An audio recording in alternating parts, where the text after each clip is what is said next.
Oh, I did not like waking up among the snow. We've woken up to snow for the last 2 months. I know, yes, yeah. Yesterday I got a chance to sleep in.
Send it to her anyway. And we're live.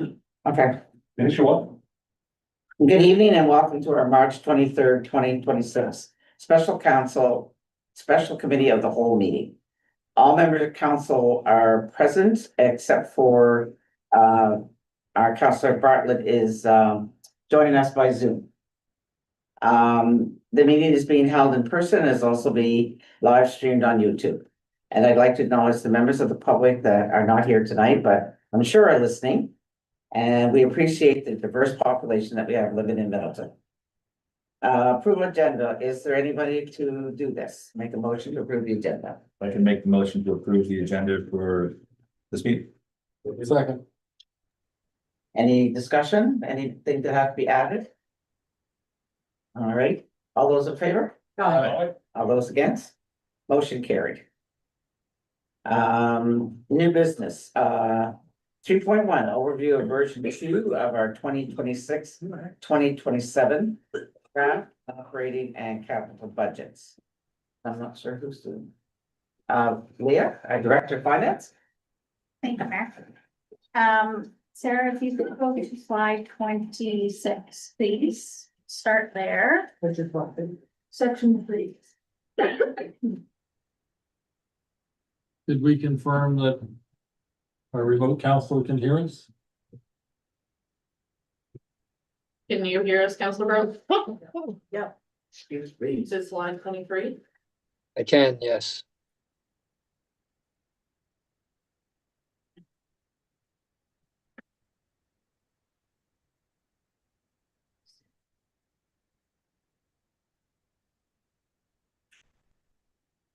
Thank you. All right.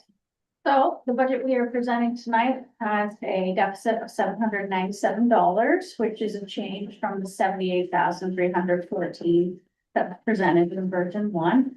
So as directed by council, staff did remove the grants at a cost of $18,000. We did add back the 3% cost of living for non-union staff, which was consistent with the union increase. We did have to increase the RCMP budget by another 0.4% based on discussions with the DOJ. And we did have some staffing changes occur, which changed our budget for next year. And then there were some changes to the sewer rates based on how some allocations were happening with public works position, sorry. And then there was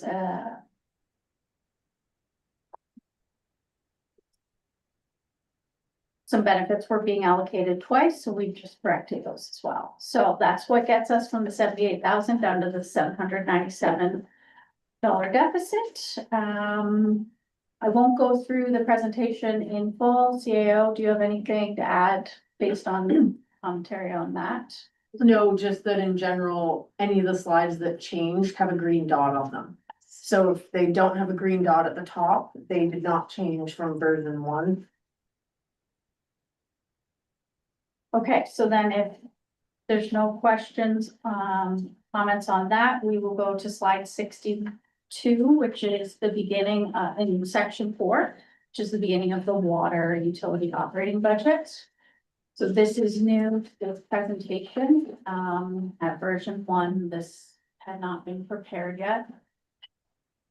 So Just so you know, I'm not seeing the slides now. That's fine for me because I have a budget binder in front of me. But I don't know if that's the same case for our people on YouTube. Is the package available PDF on the website? Yeah. So maybe just let them know that they could download the package on the website. Alls I'm seeing is what comes up as USB drive D 2026-27 budget. Now that just disappeared. So Sarah's working her magic.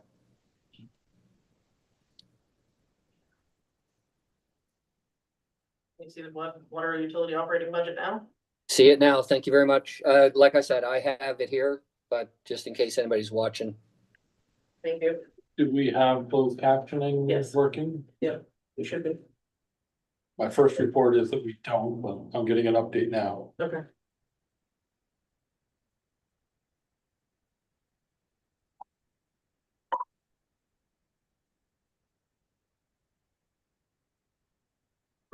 Am I okay? to proceed? Yeah. Okay. All right, so the water utility operating budget, for 26-27, we have revenue estimated at 1.146 million. And expenses at $1,062,301. So netting out to $11. Because we do see that transfer for the principal payments. Next slide, slide 63. Just the revenue summary. We do have the public fire protection hydrant rate there, so we've got that estimated to be 0.001441. That is based on prior year actuals, so that will be finalized after year end. Next slide, slide 64 is an expenditure summary. Did cover that, slide 61, so nothing major to report there. Next slide, slide 65, we have the rate history. So we do see rates increase. This is part of our water rate study. So the rate for 2026 is 25-26 was 1.24 for April to September, and then changed to 1.7 for October to March. And then slide 66, which is the 3-year operating budget. So these figures are directly from the water rate study. Sorry to interrupt. CC is still not working. I'll take a look. I'll leave it at that. So, All right, and then moving into, I'm just gonna jump right to slide 119, which is the overview of the changes from version 1 to version 2. So as mentioned earlier, deficit for version 1 was 78,314. We did take out the grant. We added back the 3% cost of living increase for non-union staff. This RCMP did increase an additional 0.4% for discussion with DOJ. And then we had some staffing adjustments to look at, to incorporate some just calculations in the spreadsheet. And then that takes us to the current deficit of 797. Gail, do you have anything to add? Okay, so then slide 120 is our recommendation for version 3. So the latest forecast presented for 25-26 showed a deficit of 12,699. The Department of Justice provided updated billing amounts, and there will be savings for NRCMP for 25-26 due to new officers being hired later in the year than budgeted. As a result of this information, there's a forecasted surplus of approximately $35,000 for 25-26. Staff recommend that council give authorization in advance to staff to transfer any actual surplus at year end for 25-26 to the operating reserve. And staff recommend that council add back the $18,000 in community grants for the 26-27 budget, which will create a deficit of $18,797. And staff recommend that the funding of the deficit from the prior year surplus, which will be in the operating reserve.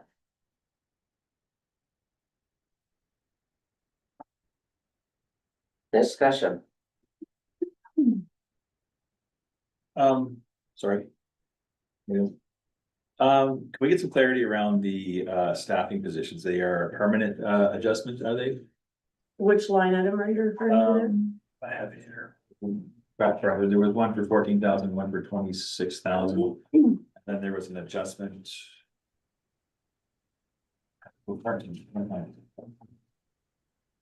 And then there was a reallocation of something or other, work or some such thing that saved 30,000 or something.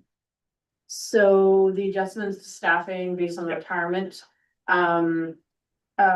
we've looked internally at our Parks and Public Works Department together and determined that, we're gonna fill that retirement position with an equipment operator laborer. So that position was posted, and filled on Monday. I sent the email to council. So that actually provided some savings to the budget by doing that. The second line item, adjusting salary mapping for public works position.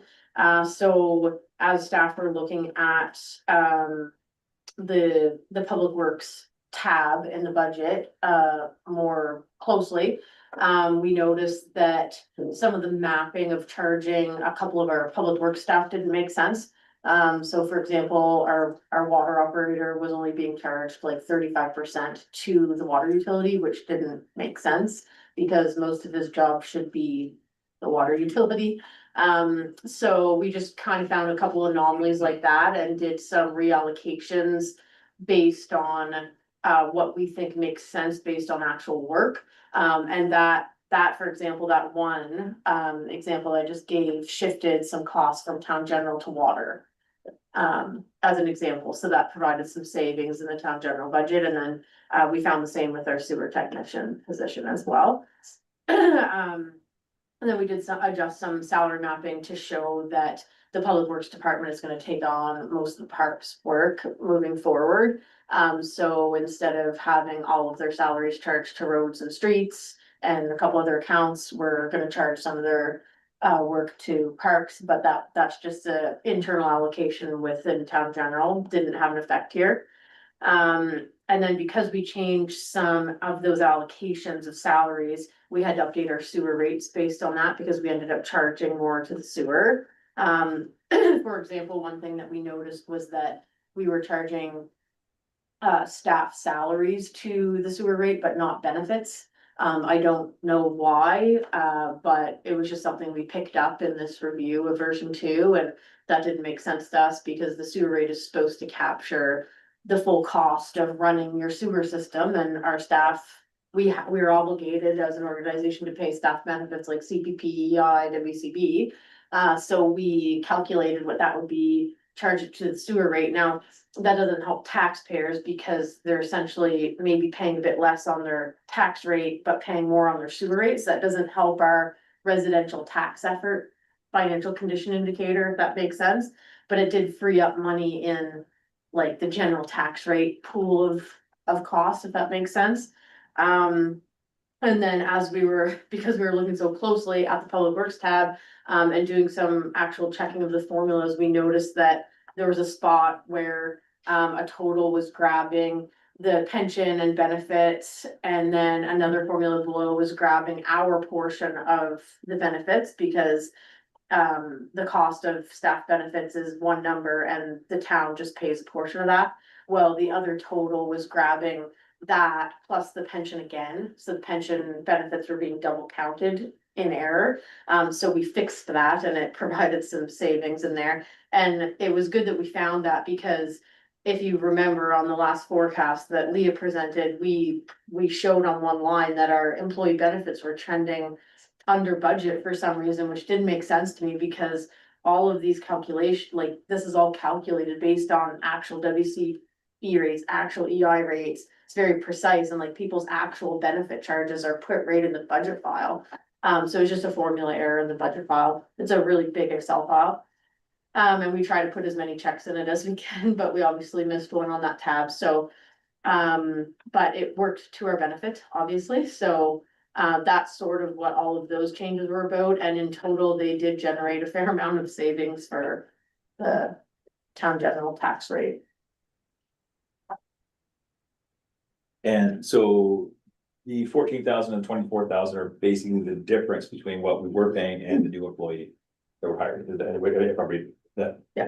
Perfect, that's very clear. The 24,000 is reallocating the water operator differently. Okay. Some costs are moving to water. No, that's clear then.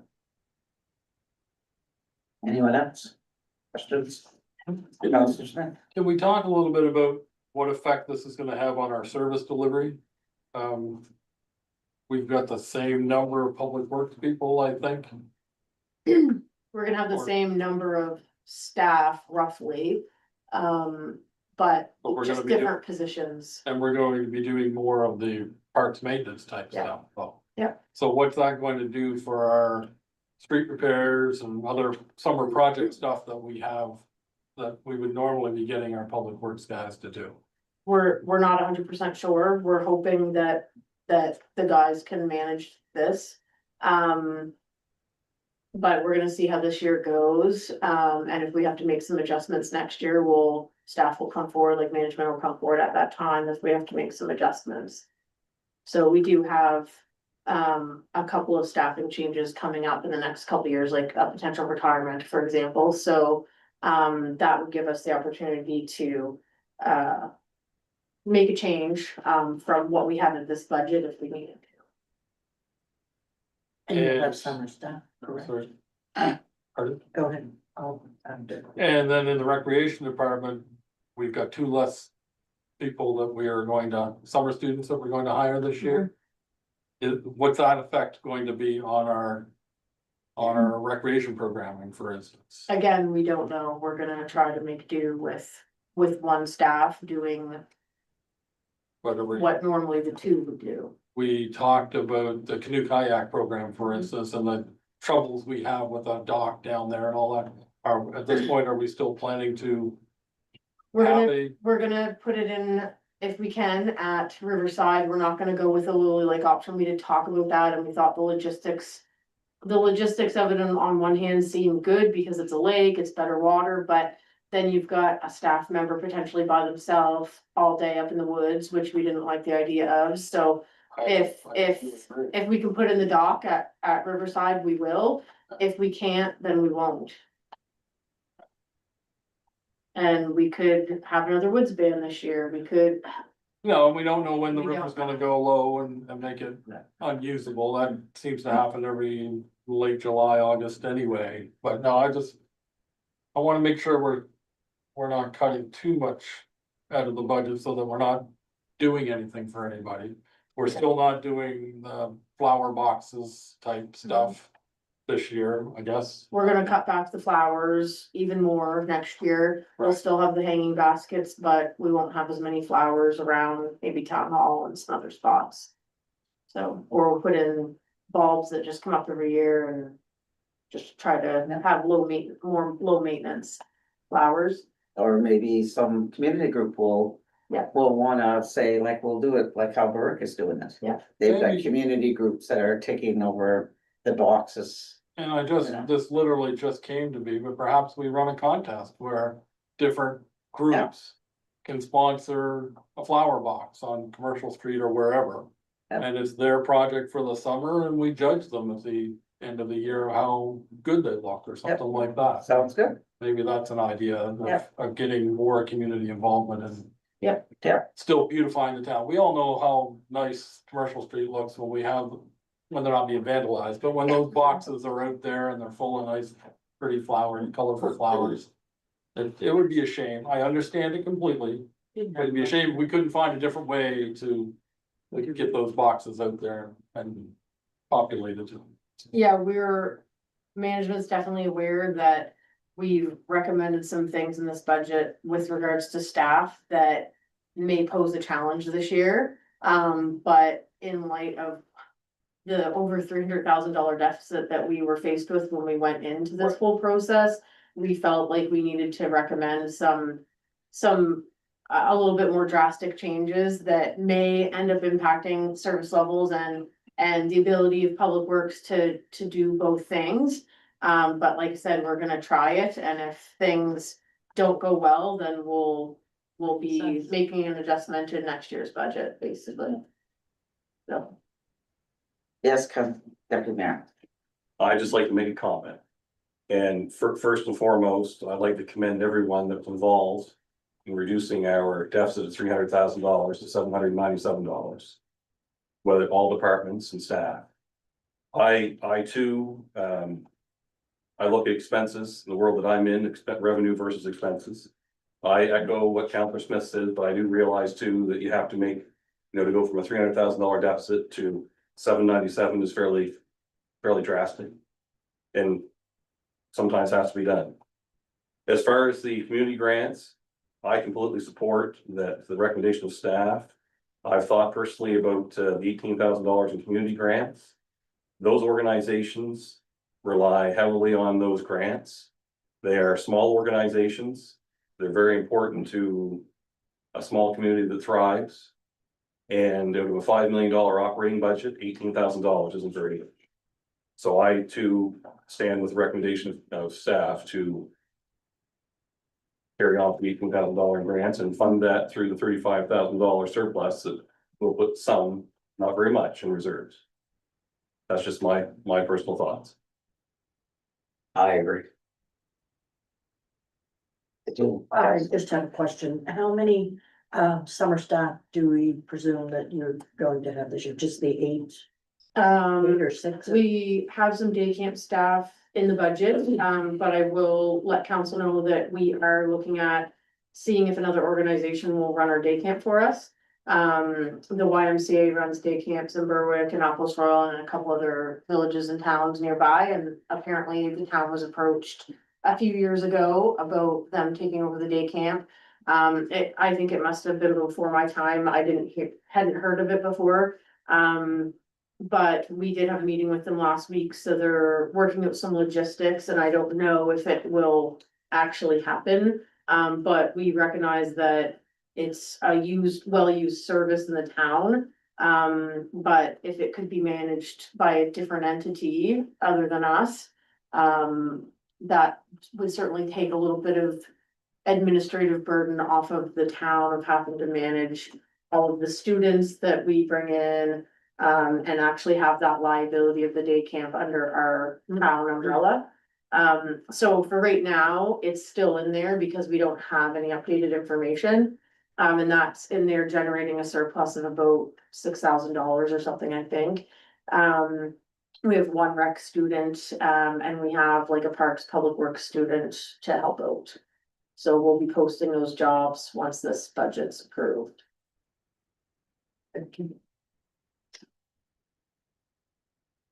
Just on the by-election that we're gonna have, it's possible to get a breakout on what those costs are estimated to be. That just seems high to run. Sure will. At the next committee of the whole meeting, we're gonna have a special council meeting afterwards to, for council to approve that, so. We did not have enough time No, I would on just- Friday to put any of that Yeah. together, but there is a whole request for a decision document. You wouldn't have been here, obviously, because you were newly elected, but there's a whole document that gets put before council on election dates and how it will work, and staff will put forward an option of doing a paper ballot, vote, which we think will cost less, but it might not by the time we investigate costs. And then doing an electronic vote, and council can decide what route you want to go. But we put in the budget a high end number. Okay. And hopefully we can come in lower than that, but we haven't had time to put those cost estimates together. With the $386, we may have assumed that you had pinpointed something, otherwise just say $10,000, right? So, Oh, that is the HST on it. It's just a formula in the Excel file that if we budget 12,000, it marks it up automatically see. with our portion of the HST. Yeah. Yes, there's one last thing, and it's all, our topic, police. So we haven't got any further information, I'm assuming, on the new funding model that we're all anxiously awaiting. How many police officers are funded in this budget by us? 5.5. 5.5. Yeah. Do we have a written agreement with that? Like, Not written, no. The past council had a meeting with the Department of Justice, the RCMP and the County of Annapolis. When we had the GDPRM, General Duty Police Resourcing Model, I think something like that. So when we had that meeting where they presented that, it was basically strongly encouraged that we follow the recommendations of the GDPRM. So that involved adding 4 officers in year 1, which we did, 2 officers in year 2, which we did, and 2 officers in this year, which we didn't do. Because I did speak with the county of Annapolis and we were both facing budget pressures this year, and in light of the new billing model coming out. We both agreed to put forward budgets that didn't include those additional officers. To see what the new billing model came out as, so. Now, we may get a correspondence from the Department of Justice questioning why we haven't added the new officers and what our plan is, and. You know, I don't know how that works, this is the first time I've been through Sure. a GDPR myself, so. So I'm really gonna rock the boat. And ask, what would happen if we decided we only wanted to fund 5 officers this budget? I don't know, we would have to,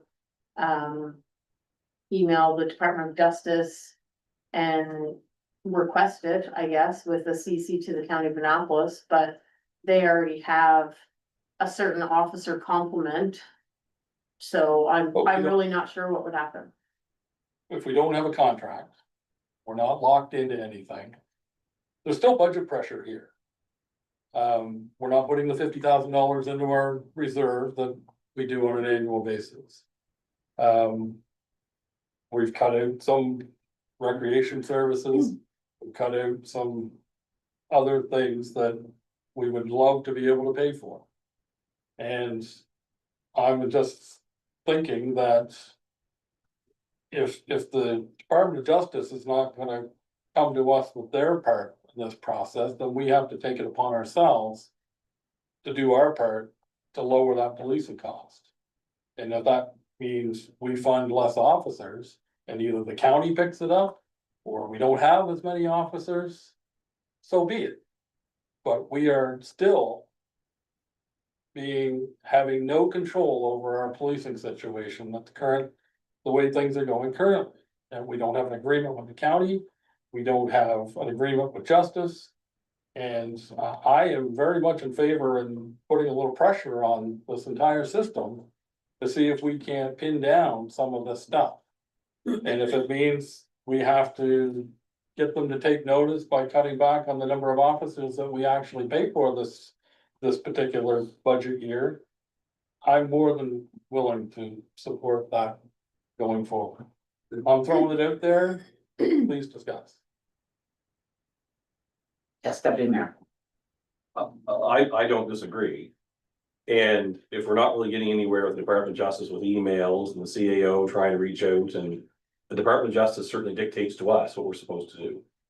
But if there's no money there, our response could be back to them as, you know, we'd like to fund these other officers, but unfortunately, we do not have the funds available to pay for these officers. So it goes back to them with encouraging them to move ahead with their new funding formula. So we have basically done that because we were supposed to add 2 officers this year and we've taken somewhat of a risk by not putting them forward in the budget and not adding them. I would say that based on where we're at right now, it does sound like they are working on the new billing model and it's somewhat close, whatever that means. And I do think that it would be wise to maybe wait and see what comes out of that before we make like a rash decision of deleting existing officers, especially since council's #1 strategic priority is to improve policing. So we're trying. But improving policing means at an effective cost, because we could just hire 15 more officers and we've improved police, but we're bankrupt in 6 months. But I think we have to let them come forward with this new billing model and see what it is Well- before. I stand by my previous comment. Sorry, Deputy Mayor. No, not at all. So again, I think and thank you, CAO Crocker, for trying to put some pressure on the Department of Justice, but they have to realize, I'm sure we're not alone. I'm sure every municipal unit around the province is deliberating budgets and they're looking at their dollars, looking at their costs. But I just want to go back to a question that Councillor Smith had asked. The CAO Crocker had gone back to this whole policing agreement back to the year 2000, which is 26 years ago this year, when the RCMP came to the town of Middleton. But you searched for an agreement. We couldn't find an agreement, we couldn't find a contract, the only thing, this is back to this PPSA. The Provincial Policing Service Agreement that we pay into. That the province has the agreement with the RCMP, but yet we pay. You know, it's quite a novel idea, really. But the federal police force with a provincial contract paid by municipalities. Yes, the province pays 30%, Roughly. Roughly. I have to- so 70% falls on municipal units. And I think one of the new policing, like those new policing standards that are coming out, I think signing a contract with each municipal unit was part of the new billing model, so that we Right. have something. So we have some clarity. Yeah, Right now, we have no Yeah. clarity. We just flying by the seat of our pants with whatever the Department of Justice instructs us to do. So I agree with what we've done is that with the County of Annapolis not funding the new officers because we just can't.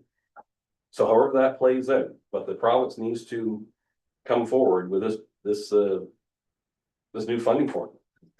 and we did write a letter, so after the last meeting, staff were asked to write a letter, so we did send that. Yeah, that's it, yeah. Asking to get going on the new billing model and get our updated numbers, which we've since got. You're not in favor of cutting it back? I don't think we can reduce officers. I just don't think we can pay for any more, Right. right? Yes, because they wanted us to take 2 more officers this We're year, not us taking and those the 2. county. Well, and they can. Each one can take 2. Well, this is where I And we- think I agree.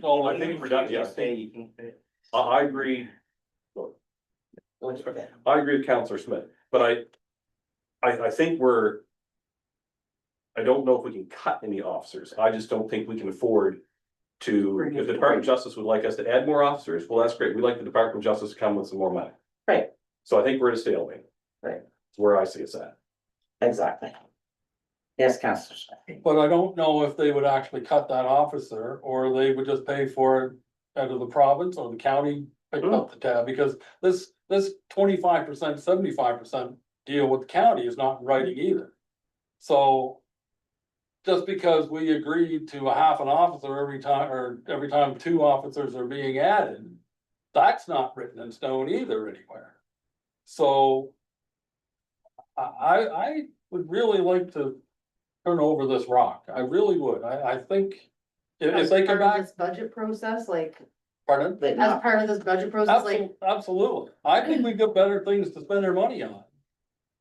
Instead of a non-existing contract that hasn't proven that we've gotten any more or better policing service within the town. We've already proven in the past, when we added officers the first time or two, that things didn't get any better. The only time policing has gotten better in this town is when we stamp our feet. When we rally about particular incidents that have been occurring, sitting here relaying sometimes horrific stories about what's going on over at Rotary Park, or the lack of response, or the 3 hours response time, then we seem to get their attention. And then, or we have a police advisory board meeting here that was well attended and somewhat contentious, I would say. We get their attention and they do better. Adding more officers has not traditionally proven that we get better policing services within the town of Middleton. I just don't know where we're going for tonight's budget recommendations, cause we've kind of gone through number 1 and then 3.2 and 3.3 kind of go together. So what we need from council tonight is we have a meeting booked for next Monday for council to approve, hopefully, a version 3 of the budget, whatever that may look like. So we need some direction on what you want in version 3, but as far as like, if all of council were to agree to Councillor Smith's suggestion, that would involve us taking out an officer or half an officer or whatever. And I would not be able to have confirmation by next Monday as to whether we can even do that. Like, that would be a letter that goes to the province and we might not hear back for 3 or 4 weeks. So are we prepared to delay our budget process to wait for a response from that? Or do we want to get our budget passed on Monday? I guess is my question. Councillor Smith. How critical is it that we pass this budget? We don't know the library situation. We don't know the policing revised funding model situation. We might not have that until mid-year. Understood. But we have traditionally not approved our budget until anywhere from May to August. Not suggesting that we wait that long, but I think we have time to test the waters a little bit about this idea or other ideas. Funding our reserve is also a critical point in our financial condition indexes. I don't think we need to rush this budget in a week. You don't have to work on it every day between now and mid-April, end of April, May for that matter. We can just sort of shelve it until some of these missing pieces come in, if they come in, and then revisit it in a month's time or whatever. Just my thoughts and suggestion on that. If council is of mind to pass this next Monday, then I absolutely agree. We do not have the time to get a lot of answers to anything that's been presented here tonight. Deputy Mayor. The only part that I'm hesitant about as far as reducing, like say, half an officer is our obligation with the Department of Justice. So we're already funding these officers. So I would say we don't fund any new officers. But for me, it'd be hard. I just don't know where the Department of Justice would stand as far as dictating to us. Because that's clearly what they do. They dictate to us as to what we're going to do. Right, so we're already paying. Right. So we're not gonna pay any more. But I think it might be difficult, just saying, to reduce half an officer while we've already started paying for half an officer. Why don't we find out? Well, I completely, yeah, that's not. All I'm saying, if we write a letter this week saying, oh, by the way, we're only paying for 5 officers, I suspect we're gonna get a very quick response. That, I concur. just, I won't belabor the point anymore. If anybody else wants to talk about it, that's great. Just fire my own thought in on that. I've harped on about this before. We're 9% of the population paying 25% of policing on 1/5 of 1% of the land in the county. That's not necessarily an unreasonable bargaining position to start with, that we want to get closer to that ratio. If we're going to get equivalent service to county. And firing that out there, even like Councillor Smith says, saying we're looking, because it may not happen in this budget, but if we say, listen, our plan for next budget is to cut officers or do something, that's not necessarily a bad position to start out with and see what comes out of it. And I think those they're due to be asked. Sorry, go ahead, Councillor Archibald. I just finished that. Okay, I've been trying to get in here for a minute, but I mean, I don't think I'm, We were just waiting. So- yeah, so 2 officers is, I mean, that's going to Annapolis County, and I believe we're only responsible for half.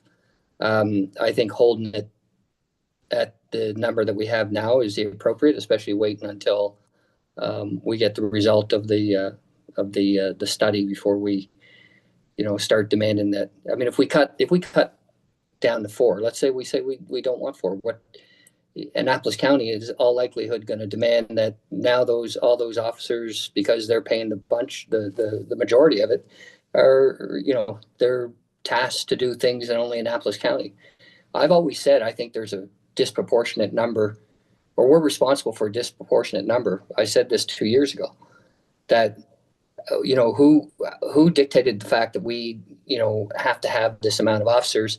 And this rate study or this study is to me important to find out: are we paying our fair share? Or are we not paying enough? Or are we paying too much?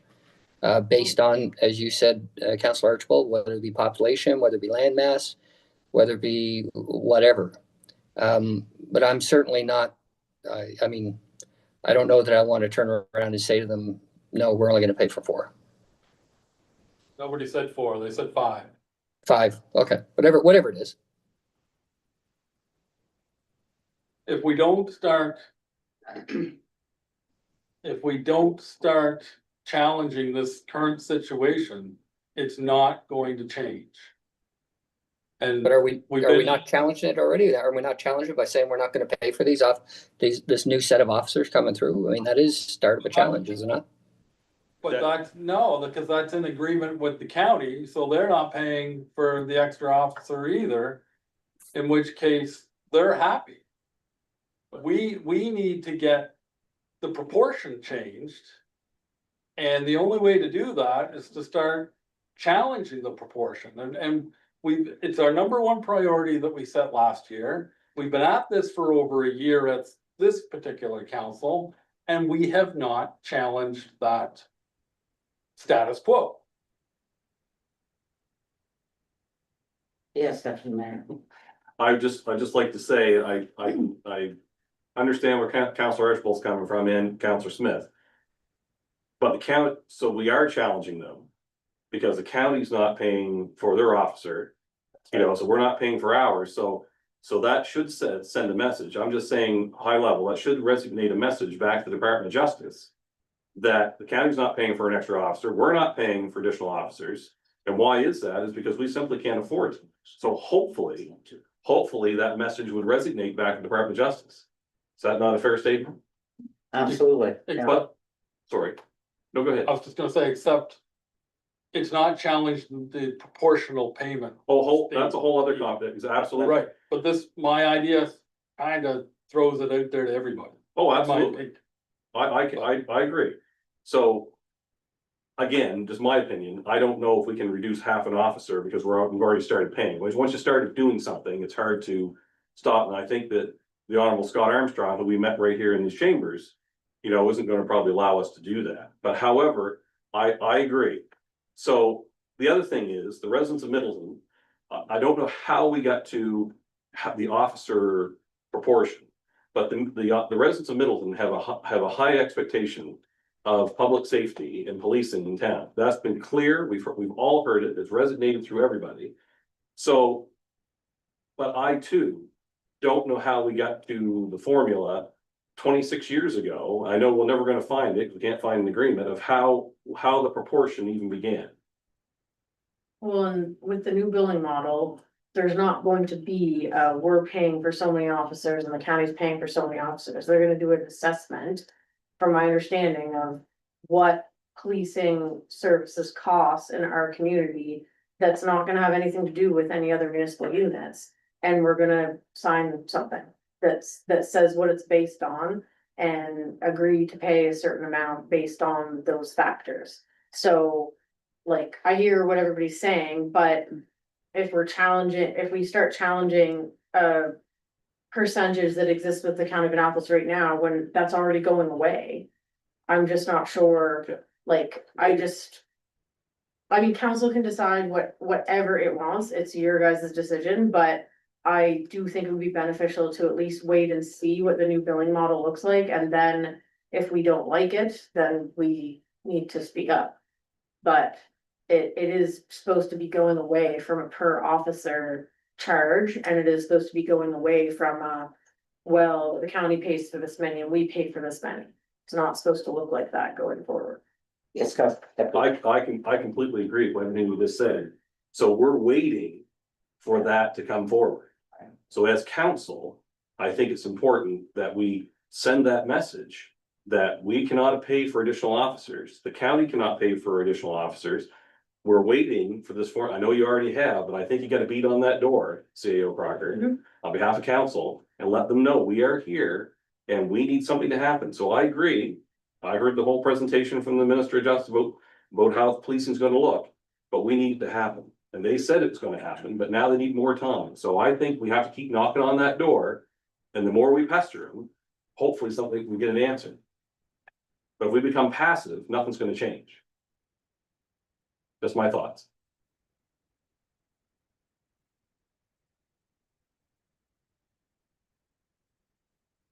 Any other discussion? I'm not on this, but I do have something I need to ask. Hello. That's about the rent. Is the committee, the whole, I was gonna brought this up last meeting about, making a recommendation that we withdraw. Apparently Hants County and Wolfville have already withdrawn. I'm not, that's my information. Or given their notice, we have to give notice by the next meeting. Do we have to make a recommendation to council at this meeting in order to make that, have council voted on? You can just I sent you an email on Friday to you. I To didn't catch- you, Oh, sorry, with catch that. your options of how to bring this forward. Okay, So one of the options is you can give notice and let council know that you'll be bringing forward a motion at the next council meeting to do that. sure, I'll do Which that. I think you've already kind of done that at our last meeting, but you can say again tonight that that is what your intention is, and then then when we. Discuss it. Yeah, next week. so at the next meeting, you would just, under approval of the agenda, you would just say that you'd like to add an amendment to the agenda to discuss. Withdrawing from the Valley Ren, council would have to agree to add that to the agenda and vote on that. And then when it gets to that line item, you would speak to it and bring up a motion and it would Okay. get voted on. I didn't see the email. I'm sure it's here, but I just didn't see that. You can also ask staff to do a report. I'm not sure. I mean, we can do one, but I think that everybody probably has. Knows how they might wanna vote already, so I don't, we can do whatever you wish, but. Sure, we'll leave that for, I'll make a recommendation that next, I notice that I'll bring a report, for next meeting.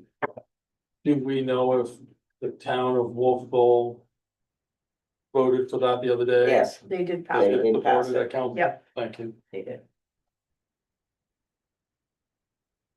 Any other discussion? So as far as version 3, sorry, But- was all of council, I mean, I heard deputy mayor speak in favor of it and the mayor. But is all of council in favor of adding back the community grants of 18,000 to version 3? Yes. Yeah, I am in All favor those of in favor? In favor, raise yes. their- Yeah, I'm in favor. Okay, And that would create a deficit of 18,797, which we are recommending funding from the prior year surplus that we're expecting to have, not saying that we will have it, but we're expecting to have. Is there any other changes that council would like to see in version 3 for Monday? Other than adding back the grants? Yes, but apparently I'm overruled. No, Well, that's like. You're not- giving a you're person not a raise over- and I don't think 6 you're over. months later, you're taking it back. You can't do that. You know, I it- think that's what it, like, if you put it in layman's terms, it's like, here, I'm gonna give you a raise, but in 6 months' time, I'm gonna take that back for you, whether you like it 6 or months, not. later, we're gonna fire. So- But really, No, you fire Councilor them Smith, instead. it's being, we're working I know, to get it done. but we are almost a year and a half into this term. Which means we only have 2.5 years left on this term. So this was your agenda point when you ran for council? I had no particular agenda points other than I wanted policing to be more equitable, fair and efficient within the Well, town. we're, of Alton, we, no, Which I think we truly, all campaign on. truly, here, this is what's being done. Maybe, Truly, this is. what's we being done. don't know that. We're waiting to see that. Oh, I know, but in politics, we wait for everything, I understand that. because we can't make any It's been 26 years yeah, it won't be this year. 26 years. So that we've Well- used this funding formula. now, how do you think the fire department feels? And they've been waiting for their fire hall. Hey, if you want me to bring up that topic. No, no, That the county's not paying their fair share of fire service in Yes, this I know. town, we can go down that road too, but I thought we wanted to wrap this up. Yeah, we do wanna wrap that, yeah. And we'd like to thank the Middleton Fire Department for the services you provide as residents of this town. And I'd That's love to right, get we do. more money from the county. Oh, would you? And thank you for coming. Anyway, if there's no further business to be brought before for this session, we're gonna be moving, One thing. oh, yes. So also on the slide, I think what staff will do is bring forward an RFD at the March 30th council meeting to go with the budget approval documents. There's a bunch of them. If you remember, we'll bring forward an RFD for council to consider giving staff the authorization to move any surplus, if any, at the end of the year directly into the operating reserve. Because as we get into year end, it's really tight with timelines sometimes. And we might think that we're done and then something else, another journal entry happens. And so if we could get prior authorization to just move whatever surplus we end up with to the reserve, that will actually put it in the operating reserve instead of letting it just flow into retained earnings. And then we can actually use it next year if we want to. We haven't done that before, so that's gonna be new for us, but I do think that we should start doing that so that we can get any surpluses if we have any into the reserve. So we'll bring forward an RFD for your consideration at the next Monday's meeting, so that we can go ahead and do that. And then that way, I mean, we could do it in April, cause our year end's not gonna be done by next week or even April, but it would just be nice to do it at the same time as the budget recommendations, so they kind of tie together, like, hey, we approved this budget, but we also approved staff transferring the surplus to the reserve so that we can use it in the budget next year. That makes sense. Good question on that. If we have a surplus, which is a wonderful thing, I'm all in favor of surpluses. There's one thing to transfer everything to reserve, is there not, we look at possibly transfer, crediting back taxpayers for the overpayment that we get lucky on? There's no way to do that. We can't just say everybody gets a credit divided 1,800 or however many residences, everybody gets, we got 20,000. Not on the current tax bills, cause we've already taxed people. I don't think. It wouldn't be the residents of. No, I understand the property owner state thing, but let's say you have 1,000 property owners, you'd have a $50,000 surplus, let's give back everybody. Well, maybe next year we'll be able to put the rate down to 178, and But that's. a much better that's what thing. I'd like to start looking at, is how Yes, they're and not- that's what we're hoping for. Yeah. So. Yep, that's all. Oh, okay, thank you. All right. So if there's no further business to be brought for this meeting, we're gonna be moving into in camera. That concludes our live streaming of today's meeting. Our next meeting will be a special town council meeting on Monday, March 30th. The agenda package will be posted on the town's website on Friday,